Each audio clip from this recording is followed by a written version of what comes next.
I'm aiming to 100% every game in my Steam library. I play a wide variety of games, and earning every achievement makes me feel like I've gotten the most out of the game and the most bang for my buck. Today, I'm grabbing all the achievements for Suit for Hire is a fast-paced, action, third-person shooter game that blends tactical gameplay with smooth combat. Sporting a dodge roll, bullet time mechanics, and a plethora of execution animations, this game made me feel like I was taking the reins in a John Wick film. You can also choose to play this title from a top-down perspective if you'd prefer, but I chose to play third person. With 40 achievements up for grabs, let's get into the grind. The first thing we have to do is customize our character. There's many options to choose from, and beating levels and doing challenges throughout the game only unlock more options to make your character look badass. After making my suit look like a grandpa with a dark set of skills, we start the tutorial learning the basics of combat and gunplay. Once honing my skills, we earn the Just Getting Started achievement for completing the tutorial. Let me give you a quick rundown of how the game works. During missions, there's a score count that builds up by eliminating enemies quickly, doing takedowns, executions, getting combos, etc. There's a timer that keeps track of how long a mission takes to complete. Also, there's your health. You can take 3 hits and continue going, but taking a 4th hit will result in you passing away and failing the mission. There's health pickups sparsely scattered in various levels, but they won't always be around. Your weapon is a pistol. You can unlock more starting pistols throughout the game as you progress, but that's all you enter the level with. There's many guns dropped by enemies or lying around during missions you can utilize to your liking. The pistol comes with a stock amount of ammo. The pistol we start with comes with 7 shots before we need to reload. Reloading works one of a few ways. Occasionally there's pickups you can find, completely replenishing your ammo, although if you're not near one of those, performing an execution on an enemy will fill your ammunition back up. Another option for filling back up on ammo is getting a clean suit. This is where you eliminate 7 enemies in a row quickly, earning the clean suit combo, which grants you a speedy automatic refill. And during the first mission, we pop the clean suit achievement for getting our first clean suit combo. Very shortly after, we pop another achievement, Every Shot Counts, for taking out 40 enemies with 100% accuracy without dying in a mission. Being so early in the game, a lot of achieves pop in rapid succession, but trust me, they will start to slow down toward the latter half of the game, as the challenge grind will really test me, but we'll cross that bridge later. Coming to the end of the first mission, we enter a warehouse, eliminating everyone inside and hopping on a lift, taking us down and ending the level. Upon completion, we pop the No Witnesses achieve for finishing a level after taking out all enemies. I continued playing through the game, sharpening my skills and becoming more familiar with combat and how to move with more fluidity throughout the levels. This game doesn't have a storyline and is more about moving through each series of levels, eliminating targets, and doing challenges. Naturally, in this type of title, there's achieves tied to various numbers of accumulated kills. During the first series of levels, I unlocked the Proficient Suit 1 and 2 achievements for killing 100 and 250 enemies in my career. Also, during one mission, I was able to take out 50 enemies without taking damage for the Unscathed achievement pop, before unlocking the final Proficient Suit 3 achieve for killing 500 enemies.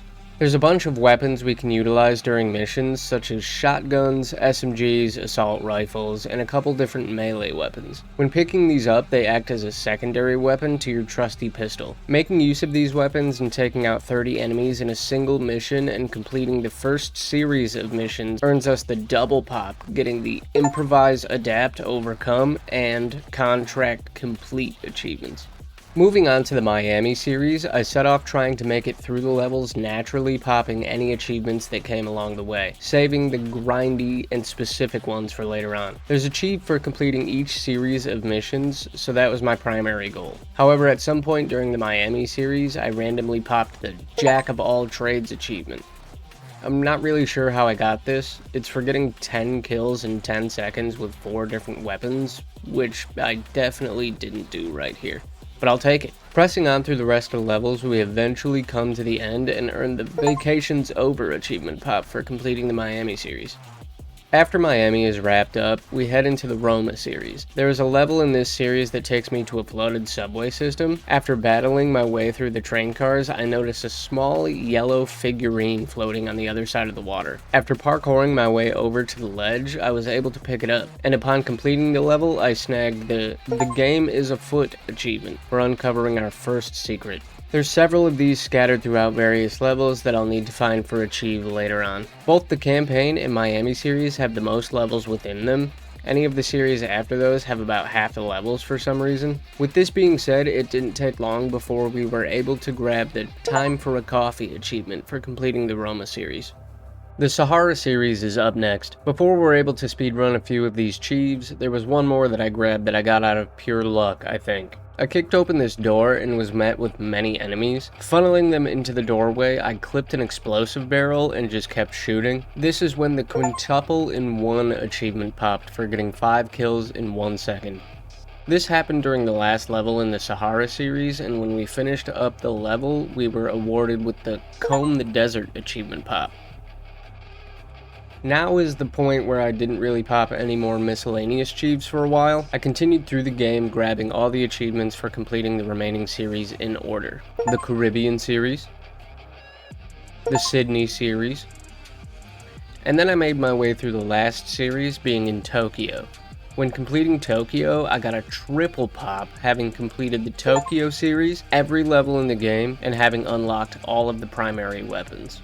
Okay, so now that we've completed all the levels and have seen what the entire game has to offer, it's time to move on to the miscellaneous Chieves before starting the challenge grind. There's a level in the first series that takes place in a large manor. Scattered along the walls of this place are several mirrors. After leading a handful of enemies into a corner with a mirror in it, I blasted the mirror a bunch and got the Simple Geometry achievement for taking out an enemy by deflecting a bullet off a mirror. Heading back to the very first level of the game, I did a couple runs through it to really fine-tune a strategy, learn enemy placement, and plan out a route to make sure I had a sufficient score and time to grant me an S+ rating. After a few attempts when riding the lift down, finishing the level, the Absolute Perfection achievement popped for getting an S+ rank on one mission. I immediately restarted the level with the goal of getting another achievement. Looking back now, I realized that I could have grabbed this one much easier in one of the Caribbean levels. The Caribbean levels don't have any enemies, it's just a collection of training courses with metal targets. But I ran through the level again and completed it without shooting to earn the Who Needs Bullets achievement.